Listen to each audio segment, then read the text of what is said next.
No, I think the legislature actually had something like that. Winner, are you They put ready something to in go? place. I'm ready to roll. Awesome. Yeah. That you have to suspend and go past a certain. All right, everyone. Thank you so much for joining us today. We will go ahead and get started since we're a couple minutes past 5:15.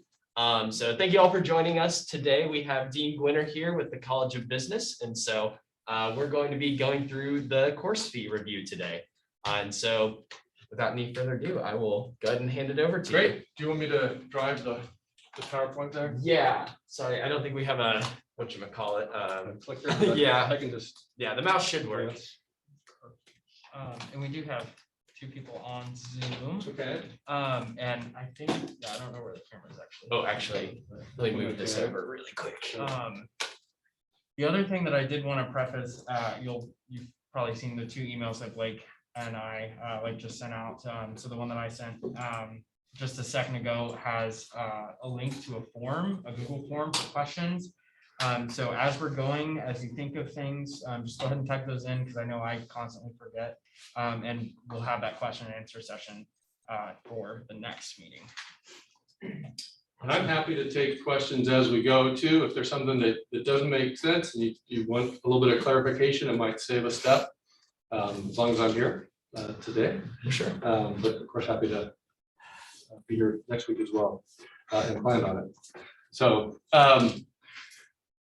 yeah, so thanks for inviting me over to talk through this. We did this about 3 years ago, and it's on a 3-year cycle, as you know. And so today,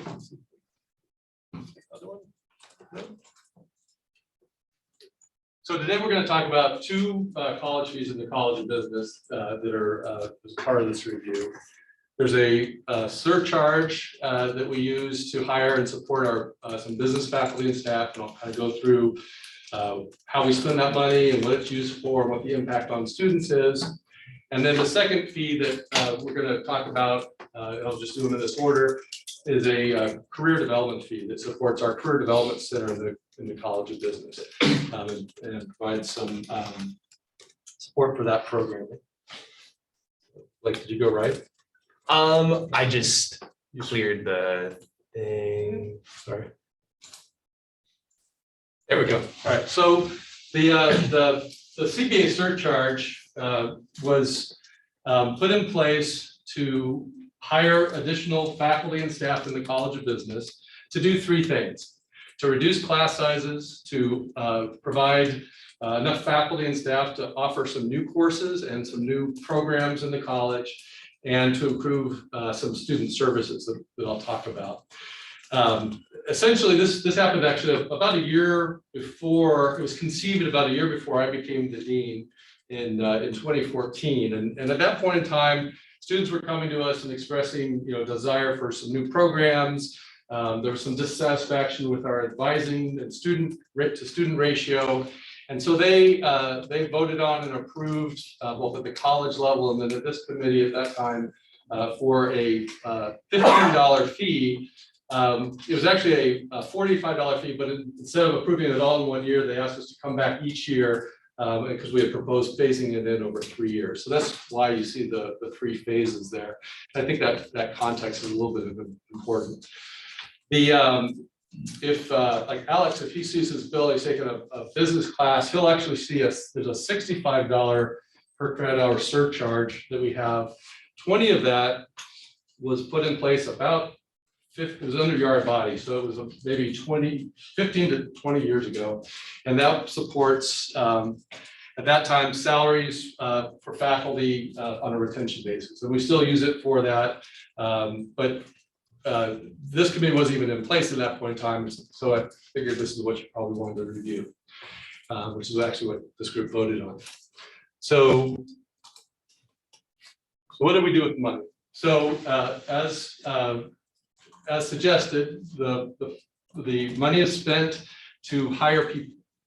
So we have over the course of those 3 phases, use that income to hire 16 different faculty and staff members into the College of Business. Most of them, as you can see, 12 of the 16 are faculty across all 4 of our departments. And then we also have a student advisor. So in the College of Business, We have a dedicated academic advising office as opposed to having faculty advise our students. And so this would be an additional person in that office.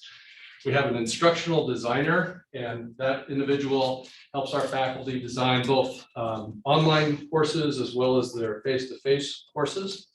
We have the job title is called Program Associate, but this person's role is to push out and distribute all of the college's scholarship money. So we do about $1.7 million in scholarships to business students. Typically, most of the money is for returning students, so sophomore on.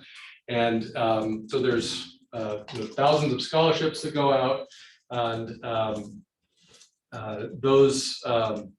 well, hundreds of scholarships, probably better to say it.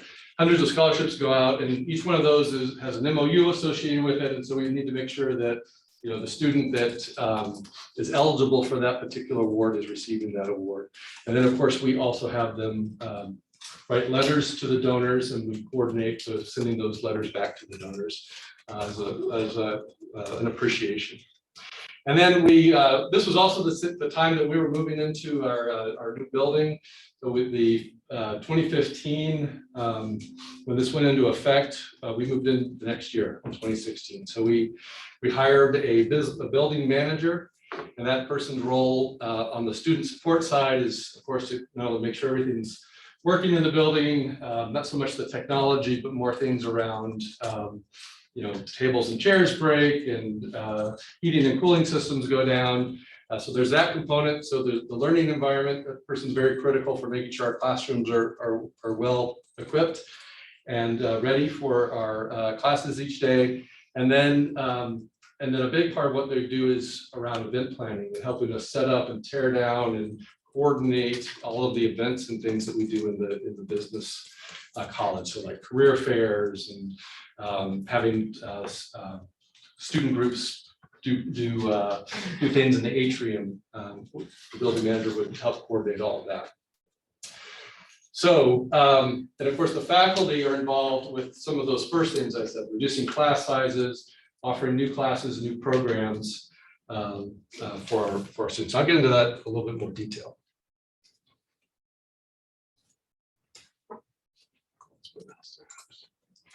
There we go. So in terms of impact, so lowering class sizes was something that we felt was critical. It really enhances the learning environment to have a smaller class. I don't know how many of you are, or maybe your friends are kind of nervous when you raise your hand and there's 350 other people in the class.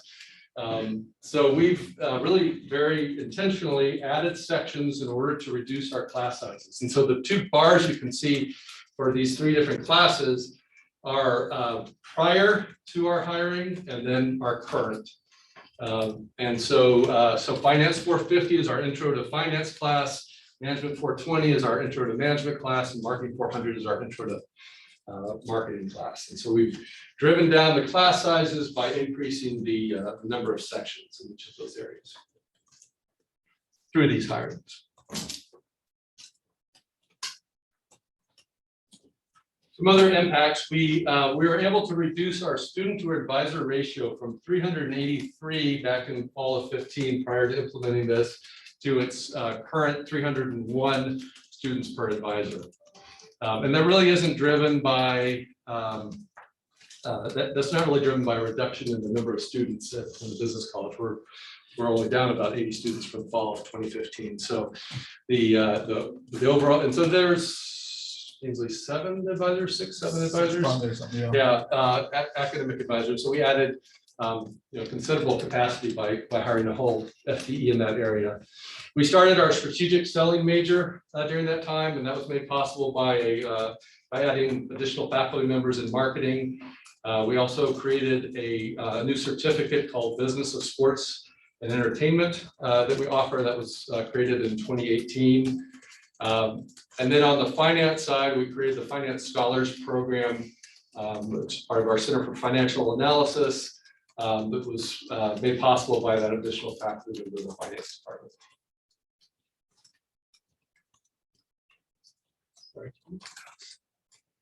Some more impacts. In the accounting side, we added a concurrent bachelor's and master's program in accounting. I don't know if any of you know or are accounting students, but we have a 5-year program where students can complete their undergraduate degree and go right into their master's program. They actually start taking master's classes during their senior year. It gives them the 150 hours that they need for sitting for the CPA exam. So it's a great program that allows them to kind of roll right through while they're still in that mode of being a student. So we created that concurrent program. We also added some specialized tracks within the Masters of Accounting program, so things like tax and audit. And then we also developed an online Masters of Accountancy program that we're offering, and we've seen enrollment in the MAC program increase over that time period. So that was made possible by additional faculty members in accounting that we hired. In terms of some faculty members in management, we added a certificate and a new master's program in data analytics, a 1-year master's degree that was launched in the spring of 2019, and it was made possible by having more faculty members in that area. And then overall, I think that adds up to about 22 new courses since 2016 that we've added to the curriculum. So you recall that at the beginning, I said we were trying to reduce class sizes, offer new courses and programs, and improve student services through the addition of the surcharge by hiring more faculty and staff. That's what the students told us they wanted, that's what was voted on, and that's what we've done. And that's all I have on that area. If you have questions now, I'd be happy to take them. Otherwise, we'll move into the other thing. Yeah, for sure. Are there any questions about the surcharge fee? I do. So you highlighted 3 different classes that were reduced. Are there other classes now that have become too large or that need like reevaluation? Or were only those 3 the problem? Yeah, we had another class, Genba 110, which was a business foundations, kind of an intro to business course that we no longer teach. That would be our only other class that it would have been impacted, but that never really got big. We didn't teach that in large sections. So we have this beautiful 250-seat lecture hall in the College of Business. I don't know if any of you have been in it. It's mostly occupied by people from other colleges because we don't have classes that large anymore intentionally. Was there a specific threshold that you used to decide it was too large, or how did you decide that those were 3 that you need to? Well, those were the 3 largest. So those are all of our intro level classes except for accounting, and accounting had always been in a model where we had small classes. So those were really the only large classes that we had. Okay. Dean Gwinner, just curious, is not teaching Genba 110, is that new this year? Or? Yeah, so we did a curriculum revision. It's not really related to any of this, but we did a curriculum revision and replaced that course with a entrepreneurship and innovation course, Entrepreneurship 340. Gotcha. Awesome. Any other questions about the faculty surcharge fee?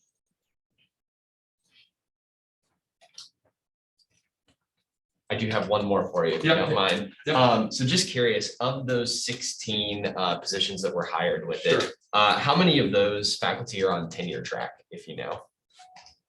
I don't, do you have that? Yeah, I have it. Let's see. So 1, 2, 4, 5, 6, 5, 6 is for when we're hiring a new person. Okay, So it'll be 6 because we're hiring a new person there. gotcha. Thank you. Why do you ask? Oh, I was just curious just how Yeah. the breakdown goes Yeah. generally for that. Right. So so part of the decision there, of course, is around teaching needs. So we have 2 types of faculty generally in the college. We have instructors and tenure track. And so our tenure track also have a research responsibility part of their job. And so they tend to teach fewer courses than our instructor faculty. As a matter of fact, in our college, it's typically 2 courses a semester in the tenure track and 4 courses a semester for the instructors. Yeah, thank you. Can I ask one more question? Sorry. Please.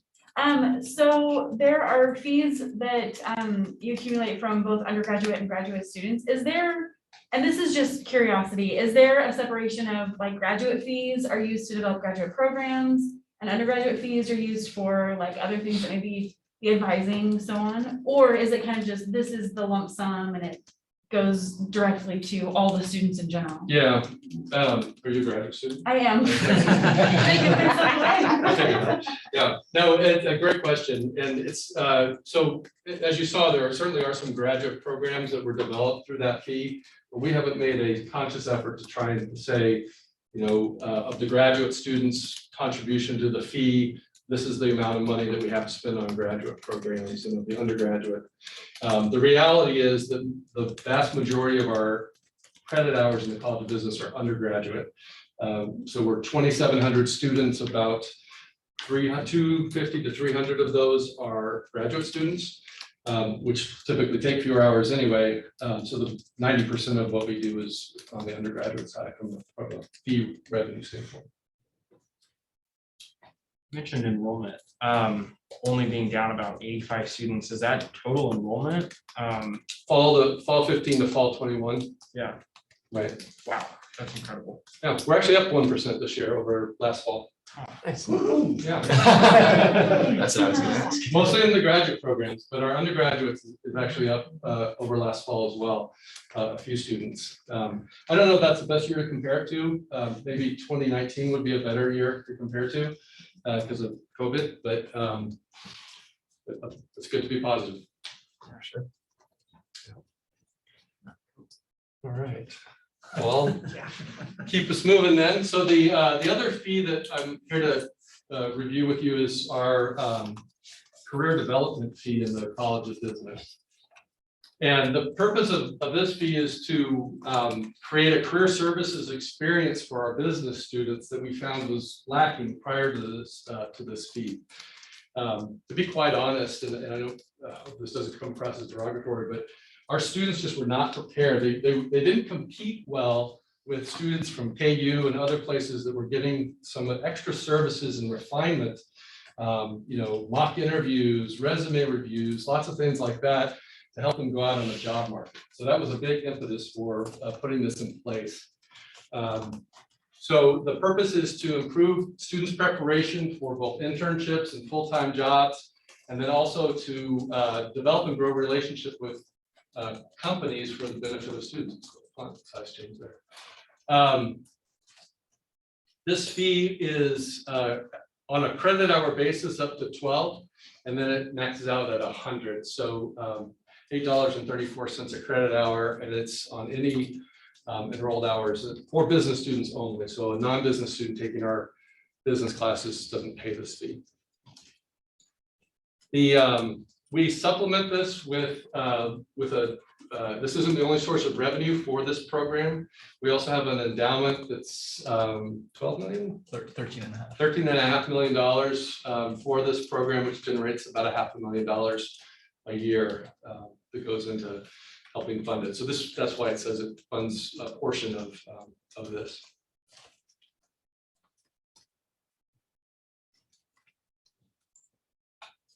So this is, I apologize for the smallness on that screen of this. So remember those two kind of purposes for this fee. This one really takes on the preparation for internships and full-time jobs. So we have a career development office. If you haven't been over to the business college in a while, it's in that area on the south side on the front, on the first floor, or sorry, north side on the first floor. That says career success, or sorry, student success center. And down that one wing is our advising area, the other is our career development area. And we have a staff in there that do all this. So we have some of the signature things are, we have a career accelerator course for all of our students. It's a 0 credit hour course. The students don't pay for it, but they're required to take it in order to graduate. And most students take it in their sophomore year. We do it on it's an 8-week class. So this is where we work on things like resumes and interviewing skills. We have companies come in and do mock interviews. We introduce our students to Handshake, which is the software that career services use. We make sure their LinkedIn pages are good. We talk to them about social media and making sure their Instagram accounts are clean, you know, and all that. So really practical things. We even do dining etiquette with them. We used to have a group, a guy from Emily Post. Does that ring a bell to anybody? So he's actually, I think, was he the grandson? I think the grandson of Emily Post ran the company, and he would come in and we'd set up in the atrium all these round tables and have a dinner there. And he would go through and tell you about which fork to use and all sorts, because a lot of interviews take place, you know, at meals. And so you want to be prepared for that sort of thing. So that's our Career Accelerator course. We have a career coach program in the college that's a part of this. We actually have 4 employees whose job title is career coach, and their role is to help our students think about what they want to be when they grow up. So a lot of them come in and they know they want to be a business student, but they don't know if finance or accounting is right, or they might know they want to be a finance major, but they don't know the difference between, you know, an investment banker and living in New York City and a commercial banker and living in Topeka, Kansas. So we walk them through all that, the pros and cons, the upsides and the downsides, the lifestyle, salaries, and then help them make some of those decisions. We have an executive mentor program that's a part of the Career Development Center. We have mostly alumni that have volunteered to be mentors for our students. And so through a program that we developed called Wildcat Link, and it's now used throughout the university, we connect our students with them for a mentoring relationship. And as you can see from the slide, we formed 130 new relationships last year. We also do a speaker series out of this. We actually have someone coming Thursday, how to network in college. So you're all invited. It's over in the lecture hall that we don't use for large classes anymore, but we do use for this type of stuff. And it's going to be great. He actually came, Isaac came a couple of years ago, yeah, you know, pre-COVID, and did this. He's a phenomenal speaker, and we're excited to have him back.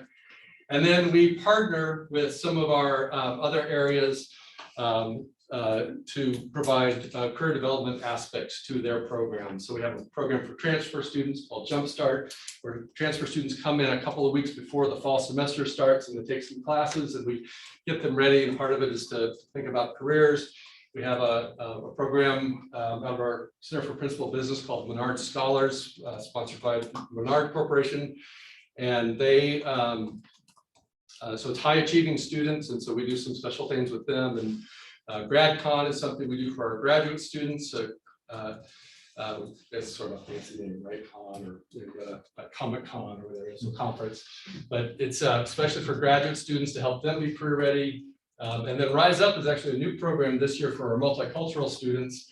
It's an add-on from MAPS and Project Impact to help those students succeed in college, and our Career Center will be helping them as well. So that's some of the preparedness aspects. And then a big part of this is around the company relationships. So, you know, our goal is to bring more companies to K-State to hire our business students in internships and full-time jobs. And so we want to nurture those relationships. We want to form new relationships. We want to take the relationships from this level that we already have and move it up to a higher level. And so those, so we have a lot of effort out of our career development area that this fee supports to do those types of things. We have a recognition program for those companies that work with us. So this last year, again, if you come into the south side of the business building, just past that career students or past that student success area, you'll see a big wall with a bunch of corporate names on it. And that's where we recognize these 45 organizations that this last year contributed $1.8 million to the College of Business in a variety of areas.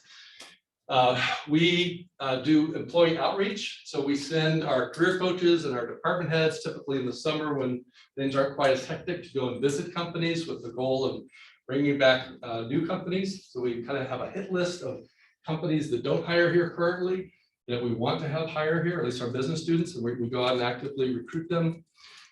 We have this area supports career-related events outside of itself, like the career career development center here on campus does, the career fair, but also student organizations. So we help the career fair. We have a business career fair that we do in the do sometimes virtually this last year, but we often do it in the atrium. And then some special areas like for marketing and accounting, where we bring in employers just for those types of students. And then we contact them. So it's a constant communication with these companies to make sure that they know that we want them here, and we want to understand their recruiting needs and what we're doing well and what we're not doing well and how we can do better.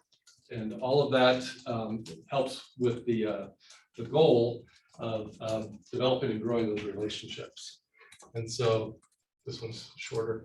And so again, back to the purpose is to hire and support the staff in those areas to improve student preparation and internships and full-time jobs, and develop and grow those relationships.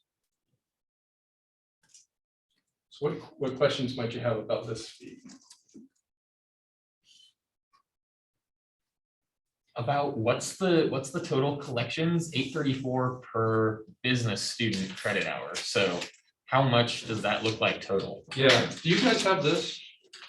Did you distribute that to the group? Yeah, so I just sent that right before the meeting. I apologize for not getting that out sooner, but that'll be a breakdown of like the revenues collected by the fee and general breakdown. So if you look at that, Ethan's office put this together, but what I would point your attention to is this box that's kind of in the right-hand corner. So there's a couple that look identical. One's the surcharge and one's the career development fee. So the one that says career development fee, you can see the revenue there. I think this is the answer to your question, that 419,218, that was what was collected in FY21. And all we did in that box was summarize, because our accounting system puts out the top of this, right, Ethan?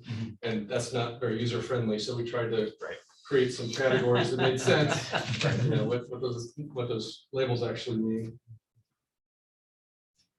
So I mentioned the $13.5 million endowment. So it covers, so the fee pays for about half of the expenditures in that area, with the endowment covering the other half. A little more than that, maybe 45, 55.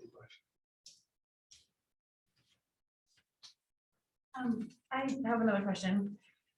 So with the employer outreach initiatives and meeting with potential employers to come and recruit students, what are the checks and balances on that to make sure that that's student focused? Because I've been to a number of networking events, and they're very social events. And so I'm just curious how some of the sociality of maybe networking employer initiatives stays student focused to use that fee. Yeah. If I don't address your question, state it again, okay? Okay.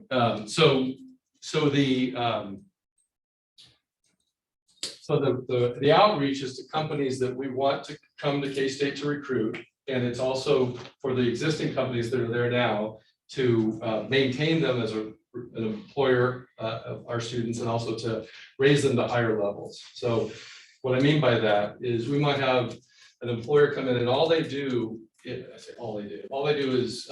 hire a couple of students a year. But there's so many other things that they could be doing with us. They could be talking in our classes. They could be, their employees could be mentors for our students. We have some companies that come in and work with the faculty member to create assignments and other things that use real life case studies and data to enhance the realism and applicability of what they're doing. So we're trying to move them from that, hire a couple students to higher levels. And then some of them, so the 45, they gave $1.8 million to us. Some of them actually contribute to us financially. We have some events, maybe this gets more your question if I'm following it right. We have some events that we put together and bring people together that are networking types of events where there's a table with a stick and a company sign on the top, and students come in and they can interact with the companies and talk about their desires for an internship or a full-time job and ask the companies. Hopefully they're not asking the companies, what do you do? Because we train them better than that. But they come in and have conversations with them and they often are bringing their resumes so that leads to further interactions down the road. So that some of them there's a social aspect to them, but they're very purposeful too, to try and move the goal of an internship or a job.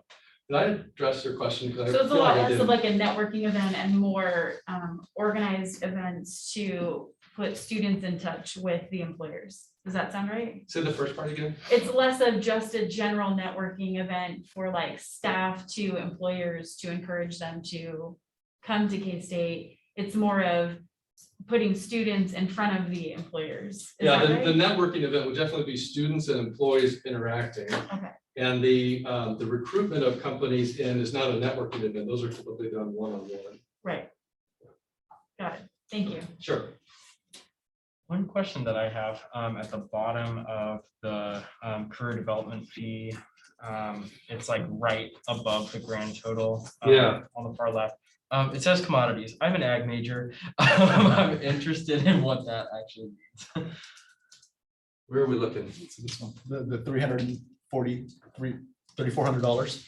Yeah, it's like super minuscule. I just saw That's, that. it's not ag related commodities. It's more like paper. And so, Okay. you know, so that's just our classification in our accounting system for those types of items. Yeah. Gotcha. You can see why we created the box. Yeah. Yeah. The better labels. This- Yeah.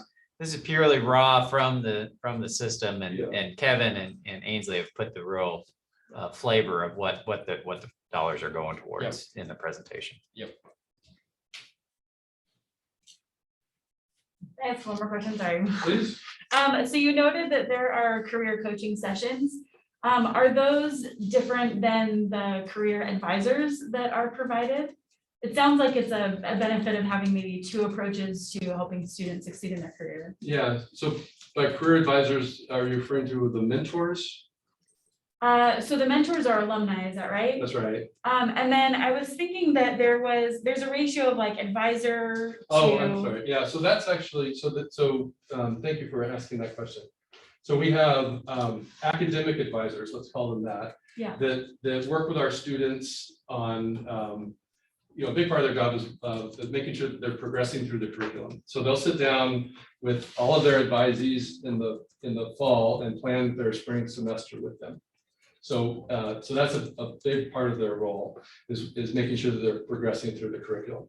So when Alex comes in this fall and is scheduled to figure out what he's going to take in the spring, you'll meet with, do you know your advisor's name? Don't put you on the spot. No. Don't worry about it. So, because she'll reach out to you, or he will reach out to you, and so we'll have that one-on-one interaction with them. Now, that's also someone that if a student has a difficulty during the semester, that's a perfect person for them to go and work with. I'm not, it's a mental health issue, maybe it's a financial issue, and then that person, that advisor, isn't necessarily going to solve that problem for them, but they become the person that can then contact others or refer them to the right person to help them. So that's that academic advisor role. They don't really do anything on the career side. And then our career coaches are almost strictly, I mean, there's always some bleed over. Because when you're talking to someone about their careers and they talk about, having trouble making rent, then there's a, finance discussion too. But their primary role is to help them think about what they want to do for a career, and then make sure that they get the right activities and things to prepare them for that. So if you want to be an investment banker, there's things that you need to do. One of which is get an internship in New York in working for one of the investment banking firms. And to do that, there's some steps you need to do before you're really going to be a strong candidate for those positions. So our career coach will help them think through all of those things. They're not waiting until the last semester of their senior year to say, hey, maybe you should start interviewing now. We're trying to do it with a lot of intentionality. And our students respond. They get the experiences that they need on their resumes to be successful and compete with folks all over the country. Our best students can compete with anybody. And it shows. We have a 97% placement rate. We have starting salaries average earning over $51,000. This career program really made a difference. Thank you. Sure. Any other questions out there? Just something I wanted to catch. I know it's back on the other one, sorry. Looking Sure. at the numbers for the faculty surcharge, how much again was that per credit hour? So it's $45 per credit hour, but is what I was presenting on. Right. But remember, there's that 20 on there too, so it's actually been 65 once that third phase got put in. What does attendance look like as far as like Career Overdrive, speaker series and a few of those other programs? Are they pretty widely engaged or? It depends on the program. Very honestly, I think that sometimes we offer too many opportunities for our students. And so driving participation in a big lecture series, you don't want to invite a national speaker to campus and have 10 people show up. And so we're trying to be, careful about how many of those we do. We had someone, I was in Wichita yesterday talking with a company and they were suggesting an additional speaker series. And that was, part of our pushback is I'm not sure that we've got, we have the bandwidth to do it. I just don't know if the students have the bandwidth to do it. So, so some of those probably should be driven to smaller venues rather than, a big lecture hall, but, so the career accelerator is a mandatory thing, so it's really great attendance there, right? Because you have to do it. But some of the non-required stuff, it just depends. I think we get more success where we get kind of specialized. So you get the finance students that are involved with the Center for Financial Analysis. You get the sales students that are, really engaged in our sales program, or entrepreneurship students, and you do stuff around that rather than a whole bunch of big college-wide types of speaker series. Dean Gwinner, looking at, I guess, both the career development fee and the surcharge fee, Yeah. generally except for FY19 for the surcharge, there's been like some excess money once expenses have been taken out. I guess with that, is there like, I guess, what is the plan with that money as it accrues over time? Are there like specific things that are kind of budgeted into that, or how does that work? Right. No, I buy a car. So, no, it's a good question. And so like you said, we have some down years and some up years, and we need to plan for that and have a reserve to be able to account for those years where we're overexpended. The challenging thing with these fees is that so much of them, as you've seen, are involved with people's salaries. And so we can never run short on that because we can never not pay somebody.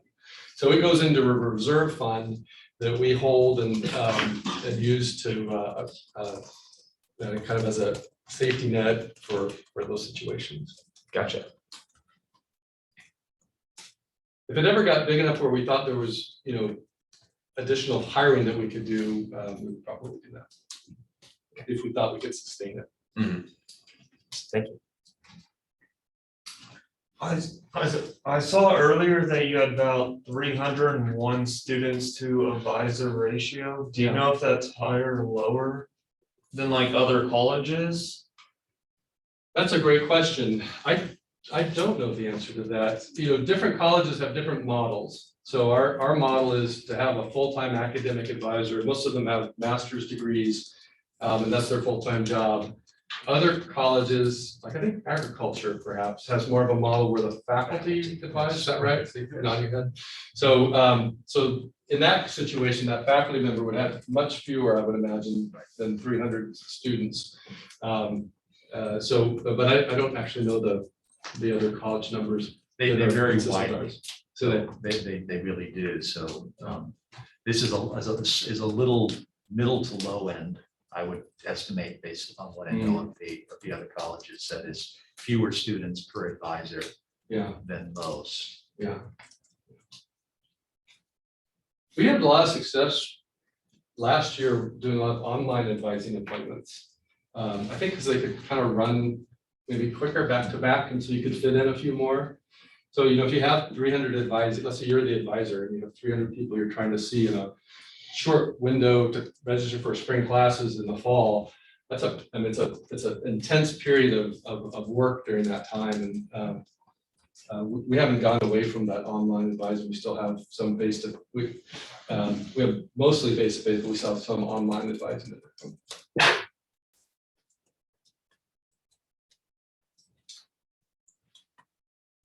Dean Gwinner, specifically looking at the career development fee, I guess, I know we mentioned with the faculty surcharge, like if the reserve got high enough, potentially hire someone new.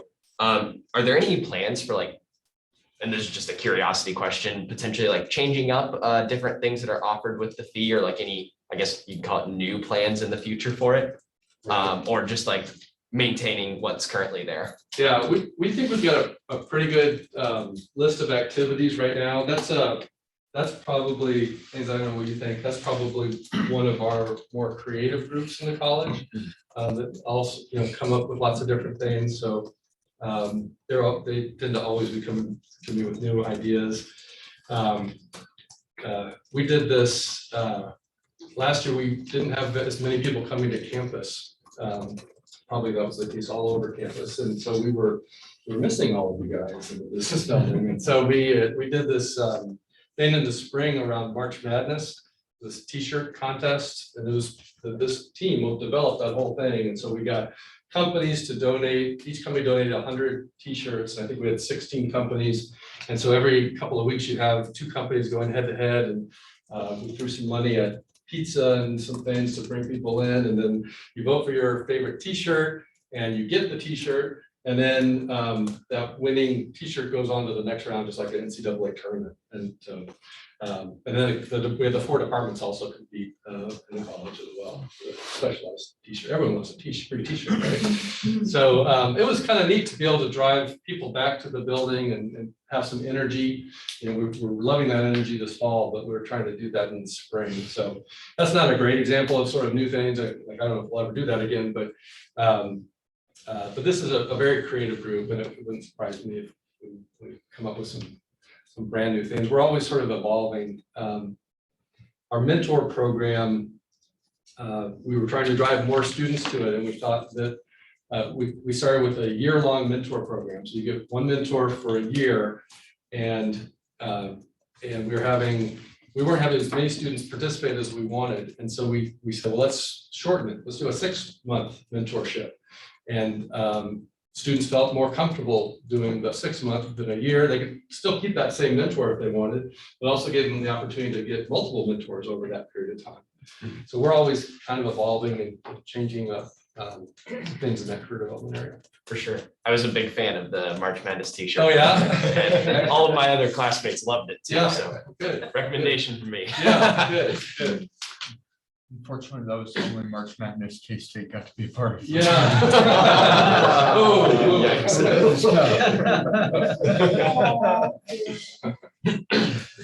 I have a question. So on the career development fee on E-1250 student benefits, can you just kind of expand on like what that we want to go towards? I So- understand student benefits, but what is that? The Student salaries and benefits? The one right below it, student benefits, yeah, the 1250. What exactly is like? 12? There's just and student salaries, there's just one of our fringe benefit rates that applies to that, just a minor one that as an employer, we're required to pay. So it's so little on there. That's why it's not that much, Okay. but it's a fringe benefit. I can't remember which one student salaries it applies to, but it's just one of the. Okay, so we have student workers in the college, and so their salaries is a part of that, and then Ethan said there's some benefit associated with it. I don't know what it is, and it's not healthcare. No, I'm thinking it might be Social Security. What does, I don't know if engagement is the right word for it. Uh-huh. This is less speaking to the fee, but more just the general environment in the building. I mean, have y'all been seeing a lot of students? Are door numbers up? I don't know if that's a metric to even look at. Yeah, great a great point. We love the fall. Yeah. It's such a change from the last two. I don't know if any of you come and study in the business building. We generally get students from all over campus using our study rooms, especially in the evenings. About 10 to 20% of our classrooms are used by non-business courses. And so we have a lot of traffic coming through the building. We finally got our, hey Thomas, we finally got our coffee shop reopened last week. And so Radina's is now there, limited hours, but they're there. It's a staffing issue. And so, yeah, we're seeing a lot more traffic. I don't know if it's quite to the level it was before, from like fall of 19, but it's a heck of a lot better than the last academic year. Did you get, it looks like there's a question in the chat. Or a comment in the chat. Thank you for that. Oh. You're welcome, John. I will be sure to watch that. Sorry. No, thank you. So Dean Gwinner, just like with all of the programs offered by the career development fee, have we seen like an increase in CBA students getting internships, being hired from companies and different things like that? Yeah, so we track a couple of metrics in that regard. We track the number of companies that employ our students each year, come and hire our students. And so this last year, we were over 360 students in what I would consider kind of a down year from an employment standpoint. And then we have a goal of internships getting to 60% of our students having an internship at some point during the 4 years they're with us as an undergrad, and or 5 if it takes them 5, but during their time as an undergrad. And so we were making good progress on that. This last year we dropped about 5 percentage points, but I don't think that's that uncommon. A lot of the internships this last year were virtual. Most of our interns in the college business happened during the summertime, and so we're kind of in the mid 50% range on that. So we collect that data via a senior survey that we administer to every graduating senior each term, and then we collect the information on the number of companies through the data that the career services collects on employment. Gotcha. And have those numbers like risen since call it 15 when the program was implemented? Yeah, I'm not able to talk with a certainty to that, so I hesitate to respond. Okay. I believe that the internship, I'm certain the internship percentages have, and then the company ones, I believe have. Our number of graduates, hasn't expanded that much. It's maintained, so we're not expecting to see to double the number of companies coming, because we don't have double the number of graduates. Mhm. But what we are finding and seeing is that the quality and the types of companies that are coming are improving, and that the types of companies that our graduates want to go to work for. So that's more anecdotal, but than something that we measure systematically. Awesome, thank you. All right, any further questions out there for either of the College of Business fees? So I have my final question. It's really just looking big picture and speaking to higher education as a whole. A big conversation with KBOR and really just with all of our institutions is how do we continue to provide value to students while keeping those costs the same. Yeah. And I think right now we're kind of at this crossroads of like, okay, well, certain fees have gone up. For the most part, all of our stuff has remained the same, but has that value changed? In your opinion, how has this process, and you already outlined it beautifully, but I guess in summary, how is this providing value to students who otherwise might not consider higher education? Yeah. So, our pitch is all around value of why you should come and major in MIS or some other degree program in the College of Business. And the input to output ratio, right? That's, you think about that from a value standpoint. You know, if you get more benefit than cost, is really how we should think about value. And so the cost is about to come to K-State. You're gonna have to live somewhere and eat, right? So let's take room and board off. But the cost to come to K-State is, you know, $12,000 a year for a business student. So that's $48,000 if you work through in 4 years. And your starting salary, average starting salary in the college is going to be, today it's 51,000. More for our sales majors, our accounting majors, our MIS majors, and our finance majors. So it's a good, I think it's a good ratio. Another thing you might point to is in the senior survey, we always ask about debt.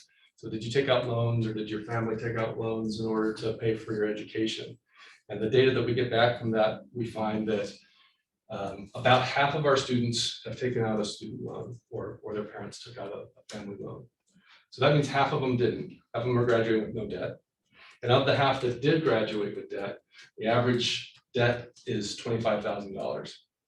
So that's a car payment, right? Or when the cars used to be $25,000. Used car payment. But again, $51,000 job, $25,000 loan that you'll be able to pay off over 10 years. I think it's a great value. Now, that's starting salary, right? And so what I point to a lot of times when we're recruiting students that, you know, the high school student college going rates decreased. And so a lot of folks are going into not higher ed, and they're going into technology job. You know, we need plumbers and welders, and we can imagine a world without plumbers. I mean, I've got a problem right now. I need a plumber at the house. So we don't want to stop that, but make sure people understand that although maybe your starting salary could be near that route of what a undergraduate coming out of business school is going to make, that's just the starting point. And those trade jobs top out pretty quick. But the upward potential for people with a business degree are just huge. And so that's where I think the value is, that cost benefit ratio. And we're certainly seeing that for our majors. You know, they get high percent. So that 97%, you hear that all over the university, right? High placement rate for people getting jobs and things. We also track, do you have a job 1 month before graduation? Because that statistic we tout is 6 months after graduation typically. And we have a goal there of getting to about 70%, 75% of our students. But right now we're at about 60%. Because you'd really like a job before you graduate, right? Not 6 months after you graduate. But we're trying to track that, and through programs like this, the career development program especially, and then on the surcharge side, all the programs we have to prepare students, we think we're putting out a good product. You know, think of you all as our product for employers to work with. We work with companies. We have 300 executives on 11 different advisory boards in the college, at the college level and departmental level. So we're always working with companies on how can we do better? What skill sets do our graduates need to have for them to be employable by you? And so we're always trying to update our curriculum based on that. Lauren, did I see you with another question? I can't remember. Probably. But you probably answered it in your presentation since I think I did. Sorry. No, you're totally fine. I just wanted to check in. All right. Are there any further questions for tonight?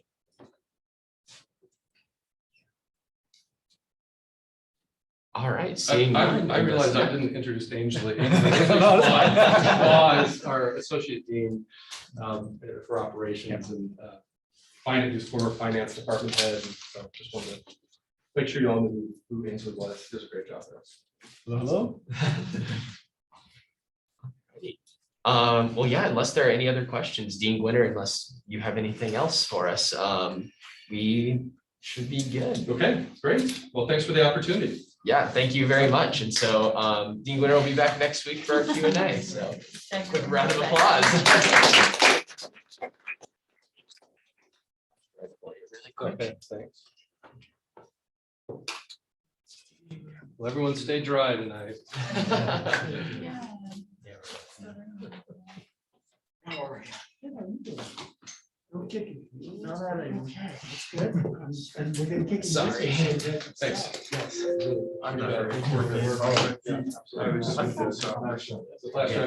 Yeah, sorry, just trying to eject it really quick. And I I remember.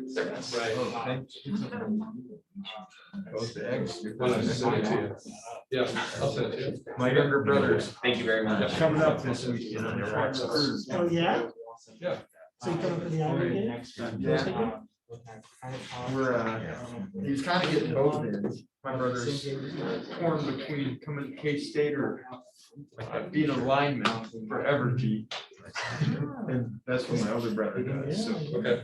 in the morning. we're Well, going to- so I've got on the calendar to come back and address things, so if there's discussion where there's, Hopefully, would appreciate that so opportunity. a year, he's a junior in high school right now. If not, and if, you know, if you have questions that come up ahead of time. And staying with me, taking, get a grilled cheese mac and cheese. Yeah, We'll try to get those ahead of time. we'll try to get those. Show my office. Yeah. Okay. Yeah, good, all right, thank you all. Thank you again. His name's Preston. Yeah, we're pressing it out. Yeah. That's right, yeah. My mom texted me one day. It's good way to remember. Alrighty, so that, I guess, was what a review looked like. So thank you all for being here and getting through our first review. I wanted to open up the floor really quick. And if there's nothing, there's totally fine. But I guess like any observations, anything that you all like would like to point out really quick. I want to save lots of discussion for our actual discussion time, but feel free to share if anyone has anything. And if not, that's totally fine. But I was extremely impressed. There's a lot of really, really cool stuff. I was more impressed when I was forgetting about that endowment, and I thought they were doing all of that on 419. But it's still super impressive, even with $500,000 coming in debt. oh yeah. Yeah, anything else that we want to throw out there? I remember when I first got to K-State. I saw my tuition statement, how pissed off I was. Why is there $400 added for a privilege fee and $400 added for a faculty surcharge? But when you actually like see that the value that it adds, it is pretty cool. Yeah, for sure. So I guess, yeah, in preparation for next week we'll be doing our question and answer session. So Dean Gwinner will be back. In the Google form that Michael sent out on our email chain. Number one, sorry for so many emails in the past like 30 minutes. So if you all have any questions, please feel free to submit them on that form. Any questions that'll require like a little bit more research potentially, we're gonna try to get to Dean Gwinner by the end of day tomorrow.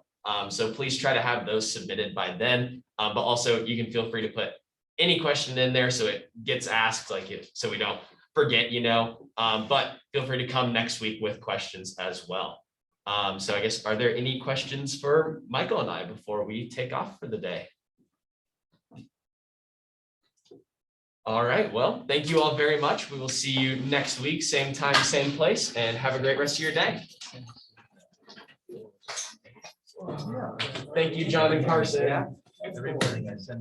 See y'all, stay dry. No problem. That's nice. That is nice. Yeah. See you later. Nice. Yeah, you too. Just coming tomorrow.